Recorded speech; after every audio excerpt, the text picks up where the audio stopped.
नमस्ते विद्यार्थियों, मैं नॉर्तन कुमावत हूँ। ये गणित को आसान बनाने का हमारा मिशन है। मेरा उद्देश्य है कि आप गणित से डरे नहीं। Learn smart, practice hard, score high. आज की क्लास में आपका स्वागत है। आज अपन अध्याय 5 सांख्यिकी और अवकलनीयता चैप्टर को कवर करेंगे। इसके अंदर आज की क्लास में इसका बेसिक करेंगे। बेसिक क्लास होगी आज इसकी, ठीक है। इसके अंदर 5-6 टॉपिक है, उनको पढ़ेंगे। वो बेसिक है इनका। पहला है अपने पास सांख्यिकी। सांख्यिकी क्या होता है, कैसे करते हैं इसको, कैसे प्रूव करेंगे, इसका गणितीय परिभाषा क्या होगी, कैसे निकालेंगे, वो बताऊंगा मैं आज। इसकी पहले मैं एक डेफिनेशन लिख लेता हूँ।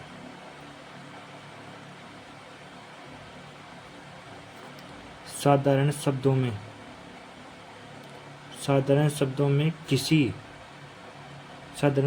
कोई परिभाषा है। साधारण शब्दों में यदि किसी फलन का ग्राफ है, यदि किसी फलन का ग्राफ खींचते हैं, खींचते समय पेन उठाने की आवश्यकता न पड़े तो वह फलन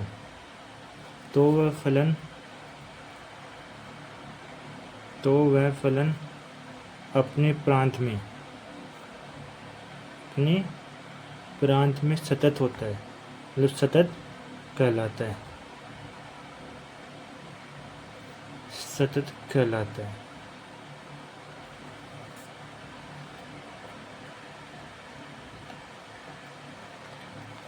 यदि ग्राफ में कोई टूट मतलब ब्रेक या छेद, मतलब कि इंग्लिश में होल हो तो फलन असतत होता है, असतत कहलाता है।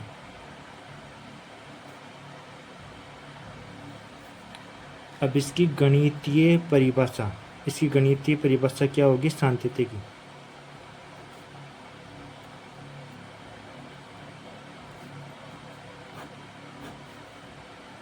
सांख्यिकी की गणितीय परिभाषा कैसे निकालेंगे वो देखते हैं। देखो, मेरे पास कोई फलन दे रखा है fx, है ना। कोई फलन दे रखा है इसकी कोई निश्चित वास्तविक बिंदु दे रखा है इसका फलन ग्राफ पे, किसी निश्चित वास्तविक बिंदु क्या दे रखा है, x बराबर a पर ये सतत होता है यदि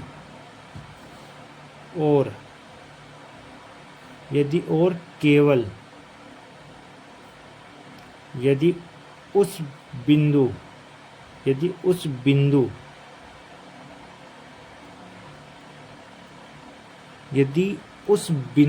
पर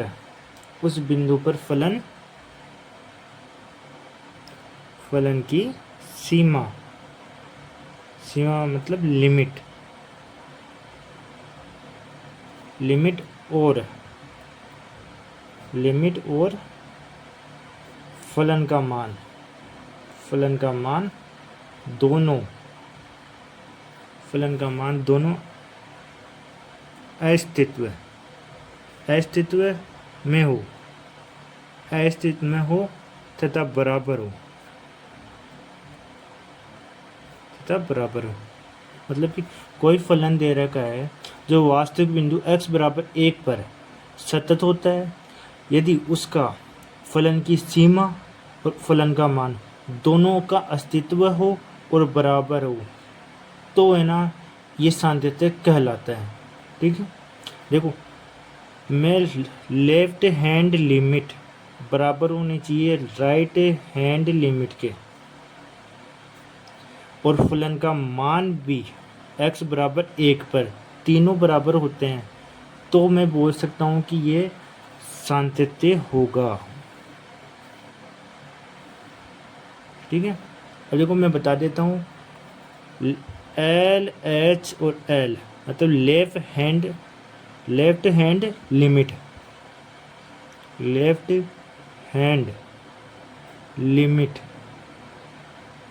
इसका यह मतलब होता है, और आर एच और एल राइट हैंड लिमिट, इसका हिंदी में मतलब होता है वाम हस्त सीमा। इसका मतलब होता है दक्षिण हस्त सीमा, ये होता है। अब देखो मैं क्या करता हूँ, एक चीज़ और देख लेते हैं यहाँ से। लेफ्ट हैंड लिमिट कैसे निकालेंगे, वो निकलेगी अपने पास लिमिट h टेंस टू 0 पे, फंक्शन होगा a में से माइनस h करेंगे, जो फंक्शन दे रहेगा यहाँ पर इस a में से एक छोटा सा h माइनस करेंगे, बहुत कम छोटी सी वैल्यू वो माइनस करेंगे, और आर एच और एल जो करेंगे लिमिट h टेंस टू, ये भी 0 पे ही होगी। इसके अंदर क्या होगा h plus a plus h हो जाएगा।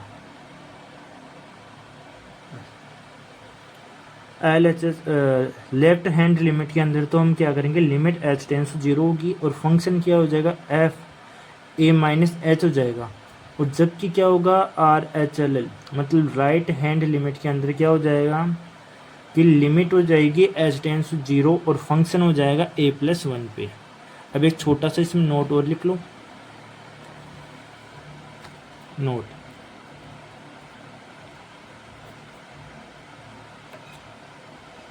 है सभी बहुपदीय फलन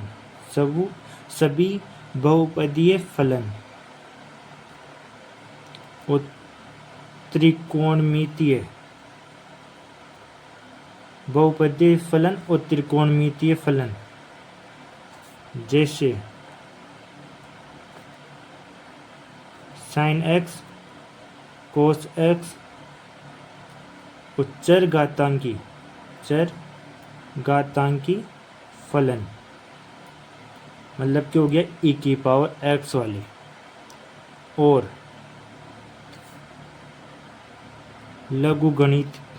लघुगणितीय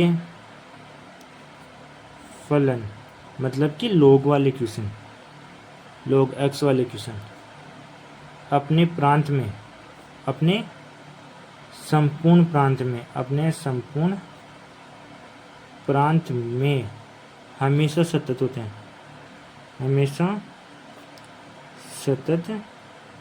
होते हैं,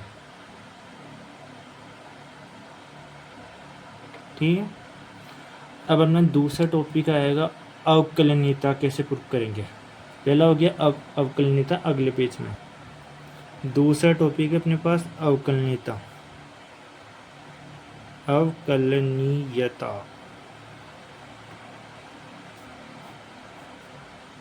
पहले इसकी साधारण परिभाषा लिख लेता हूँ। साधारण परिभाषा क्या होती है वो देखते हैं। यदि किसी कर्व के किसी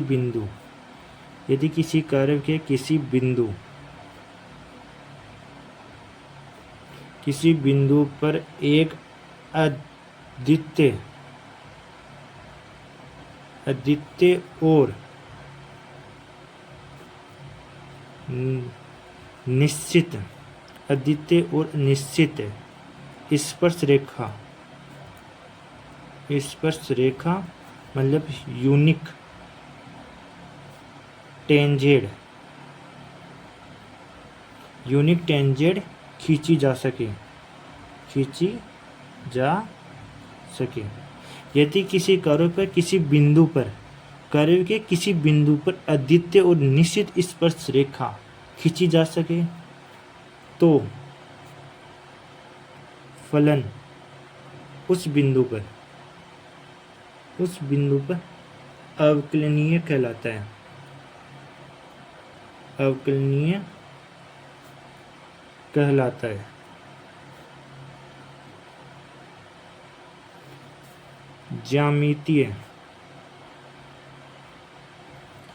ज्यामितीय रूप से यदि ग्राफ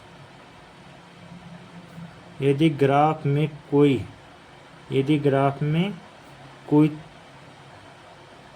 तीखा मोड़ या कोना स्लैब, कॉर्नर, पीक हो तो बिंदु हो तो फलन उस बिंदु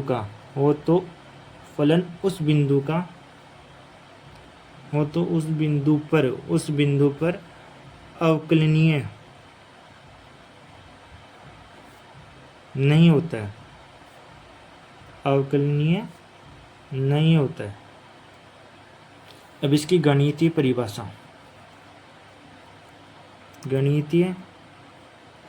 परिभाषा क्या होती है वो देख लेते हैं अवकलनीयता की।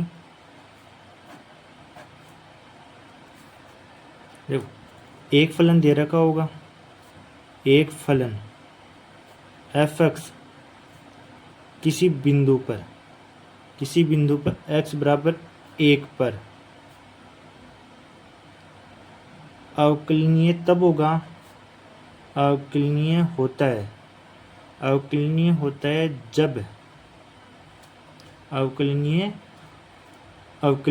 है जब उसका बाह्य अवकलज मतलब कि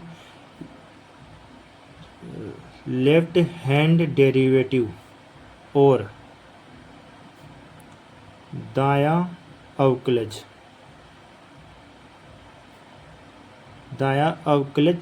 राइट हैंड डेरिवेटिव दोनों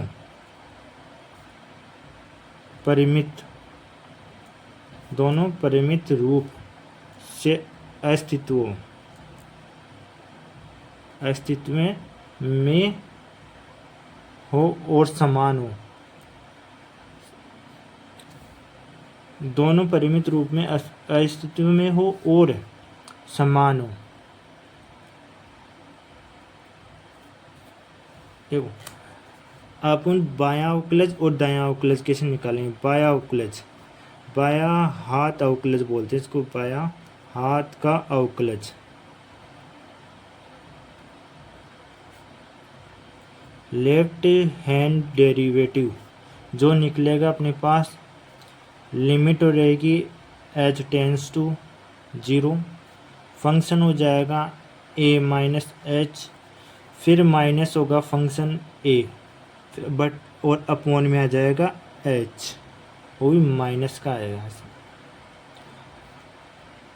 लेफ्ट हैंड लिमिट के अंदर आ जाएगा, लिमिट हो जाएगी h टेंड्स टू 0, फंक्शन हो जाएगा f a minus h minus F A upon minus का h। अब मैं निकाल लेता हूँ दायां हाथ का अवकलज, जो हो जाएगा राइट हैंड डेरिवेटिव। इसके अंदर क्या हो जाएगा, लिमिट रहेगी इसमें h टेंड्स टू 0, फंक्शन हो जाएगा a plus h minus F A upon h। ठीक है, अब एक एक छोटा सा नोट लिख लेते हैं इसमें। नोट है, यदि कोई फलन किसी बिंदु किसी बिंदु पर अवकलनीय,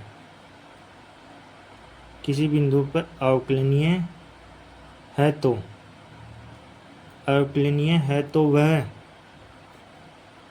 उस बिंदु पर सतत भी होगा, सतत भी अवश्य होगा, लेकिन इसका विलोम हमेशा सत्य नहीं होता है। यदि कोई फलन किसी बिंदु पर अवकलनीय है तो वह उस बिंदु पर भी अवश्य सतत होगा, लेकिन उसका विलोम हमेशा सत्य नहीं होगा। ठीक है, ये ध्यान रखना। अब तीसरा पॉइंट है अपने पास फॉर्मूले, मतलब महत्वपूर्ण सूत्र। तीसरा है अवकलन, अवकलन के महत्वपूर्ण सूत्र,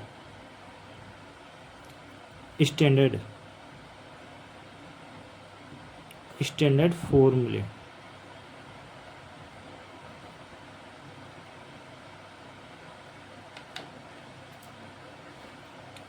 इस तरफ होंगे इसके फलन, इस तरफ तो है फलन। फलन क्या दे रखा होगा? फलन x की पावर n है और इधर दे रखा अवकलज करना है। अवकलज करने के बाद में क्या आ जाएगा? d/dx के करेंगे, x के सापेक्ष करेंगे तो क्या आएगा? तो x की पावर n है तो इसका अवकलज आ जाएगा n, तो आगे आ जाएगा x की पावर n में से a कम हो जाएगा। x की पावर n फलन दे रखा है, उसका मैं अवकलज करूँगा तो जो n x की पावर n है ना, वो n तो x के आगे आ जाएगा मल्टीप्लाई में, और जो पावर दे रखी n उसमें से a कम कर देंगे। ठीक है, ये हो जाएगा। दूसरा है अपने पास साइन x। साइन x का मैं अवकलज करूँगा तो कोस x प्राप्त होगा। ठीक है, फिर तीसरा है अपने पास कोस x का मैं अवकलज करूँगा तो मेरे को प्राप्त होगा minus sine x, minus sine x प्राप्त होगा। चौथा अपने पास है टेन एक्स। टेन एक्स का अवकलज करूँगा तो सेक स्क्वायर एक्स प्राप्त होगा। अब नेक्स्ट पेज में इधर तो फलन है, फलन एफ एक्स, इधर होंगे इसका अवकलज, फलन इधर है अवकलज, सॉरी हाँ, अवकलज d/dx के सापेक्ष करेंगे तो फंक्शन एफ एक्स। 4 तक कर लिए थे, 5वां। यदि मैं चर घातांकी e की पावर x का मैं अवकलज करता हूँ तो मेरे को e की पावर x ही प्राप्त होगा। छठा, यदि मैं लघुगणक log x का अवकलज करता हूँ तो मेरे पास 1/x प्राप्त होगा। 7वें नंबर फॉर्मूला है, मतलब 7वें नंबर पे सूत्र। यदि मैं अचर पद मतलब कि किसी कांस्टेंट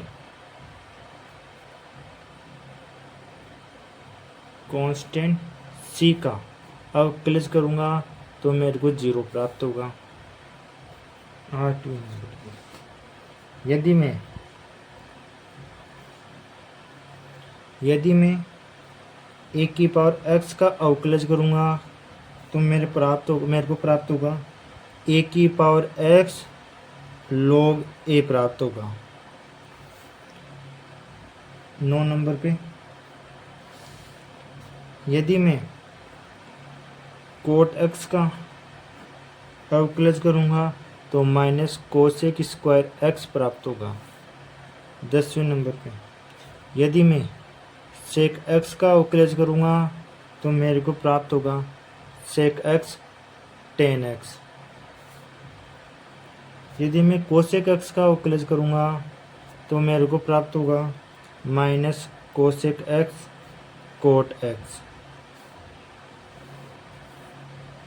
12वें नंबर पे यदि मैं अब इनके सबके व्युत्क्रम मतलब प्रतिलोम का अवकलज करता हूँ, साइन इनवर्स एक्स का अवकलज करूँगा तो मेरे को प्राप्त होगा 1/रूट के अंदर आ जाएगा 1 माइनस एक्स स्क्वायर।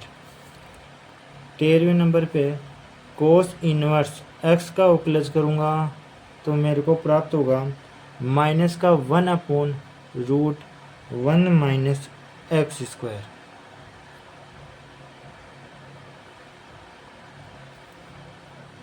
चौदहवें नंबर पे यदि मैं टेन इनवर्स एक्स का अवकलज करूँगा तो मेरे को प्राप्त होगा 1/1 प्लस एक्स स्क्वायर। यदि मैं कोट इनवर्स एक्स का अवकलज करूँगा तो मेरे को प्राप्त होगा माइनस का 1/1 प्लस एक्स स्क्वायर। 16 नंबर यदि मैं सेक इनवर्स एक्स का अवकलन करता हूँ तो मेरे को प्राप्त होगा 1/x रूट के अंदर एक्स स्क्वायर माइनस 1। आगे है कोसेक इनवर्स एक्स का अवकलज करता हूँ मैं अवकलन तो माइनस का 1/x रूट में एक्स स्क्वायर माइनस 1। 18वें नंबर पे formula sorry sec inverse x का अवकलन करूँगा मैं तो 1/x रूट के अंदर x square minus 1। Cosec inverse x का अवकलन करूँगा तो माइनस 1/x रूट के अंदर एक्स स्क्वायर माइनस 1।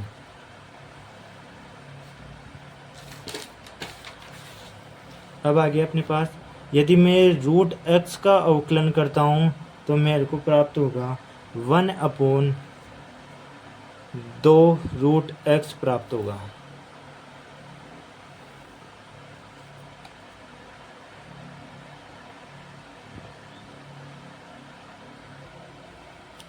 अब देखो चरघातांकी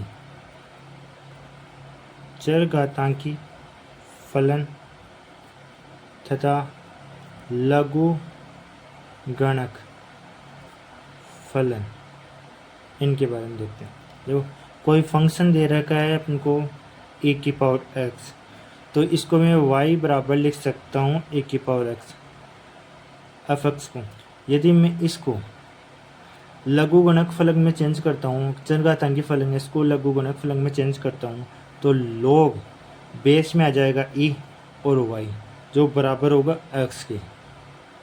यदि मेरे पास y बराबर e की पावर x है तो इसको मैं चेंज कर सकता हूँ किसमें, log e की पावर y बराबर x। ये ध्यान रखना है। ये तो हो जाएगा अपने पास प्राकृतिक चरघातांकी फलन है और ये वाला है अपने पास प्राकृतिक लघुगणक फलन।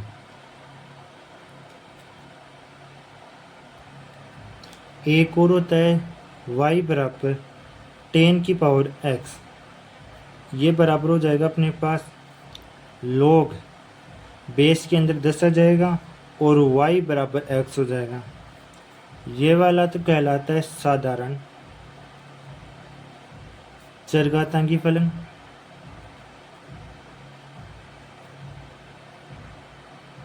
और ये वाला कहलाता है साधारण लघुगुणक फलन। ठीक है।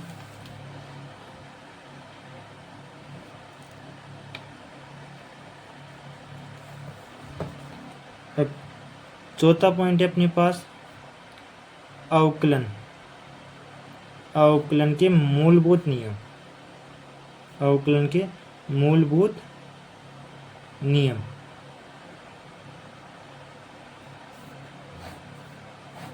ये 4 प्रकार के नियम होते हैं, 4-5 प्रकार के लिख लेते हैं सारे। पहला होता है अपने पास गुणनफल नियम। गुणनफल नियम ये होता है इंग्लिश में प्रोडक्ट रूल। इसमें क्या होता है, दो फलन होते हैं। यदि दो फलन गुणन में हो, गुणा में हो, यदि दो फलन गुणा में हो, इसमें दो फलन होते हैं जो गुणा में होते हैं। d/dx, u और v दो फलन है जो बराबर होगा u को छोड़ देंगे, फिर v का अवकलन कर लेंगे, प्लस v को छोड़ देंगे, u का अवकलन कर लेंगे।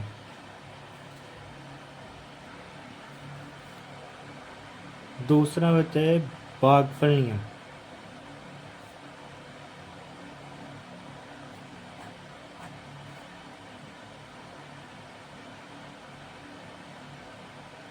क्यूटेंट रूल।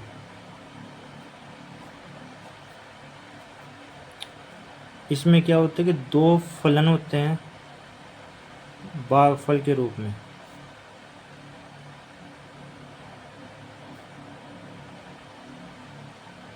दो फलन है d/dx, u और v। तो मैं क्या करता हूँ, पहले जो अपॉन में v है ना उसका स्क्वायर कर लेता हूँ अपॉन में। ऊपर क्या करता हूँ, पहले इस v को छोड़ देता हूँ, u का अवकलन कर लेता हूँ, फिर प्लस मैं u को छोड़ देता हूँ और v का अवकलन कर लेता हूँ।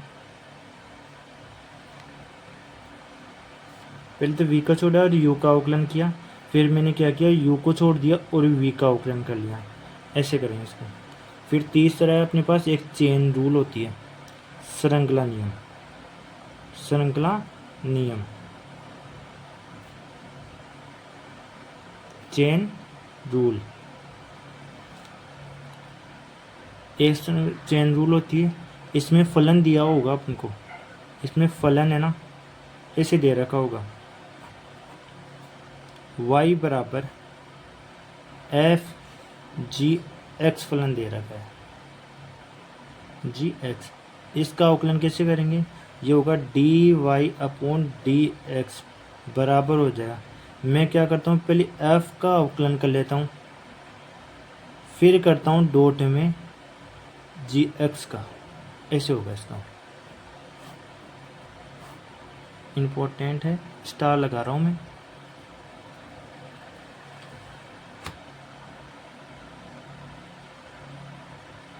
कुछ रूल्स और लिख लेते हैं 5 पॉइंट में।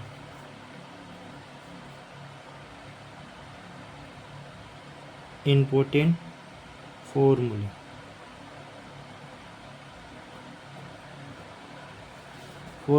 इम्पोर्टेंट फार्मूलाज और लिख लेते हैं। देखो अपने पास फर्स्ट फार्मूला है, इसमें log e⁻x.v मतलब गुणा में है xy। तो क्या कर सकता हूँ मैं, log e base plus log e base y। दूसरा है अपने पास, यदि log में दो अचर हो x और y भाग में हो, तो मैं कह सकता हूँ log e base x minus log e base और y। इसमें यदि भाग में है तो माइनस का चिन्ह आ जाएगा, यदि गुणा में तो प्लस का चिन्ह। अब देखिए तीसरा नियम है इसके अंदर, log बेस में e, यदि x⁴n है तो मैं n को तो आगे लिख दूंगा, log e बेस है और x मल्टीप्लाई में आ जाएगा। चौथा है अपने पास log बेस में भी a है और अचर में भी a है, तो इसका मान कितना हो जाएगा 1। पांचवा, यदि अचर के घात के रूप में log a बेस में है और x अचर में है, तो ये x इसका मान आ जाएगा। छठा, log a b बेस में है और 20 के मान में है तो 1 log b और a हो जाएगा ये। ठीक है, आज की क्लास यहीं पर एंड करते हैं। अगली क्लास में प्रश्नावली 5.1 के उदाहरण करेंगे।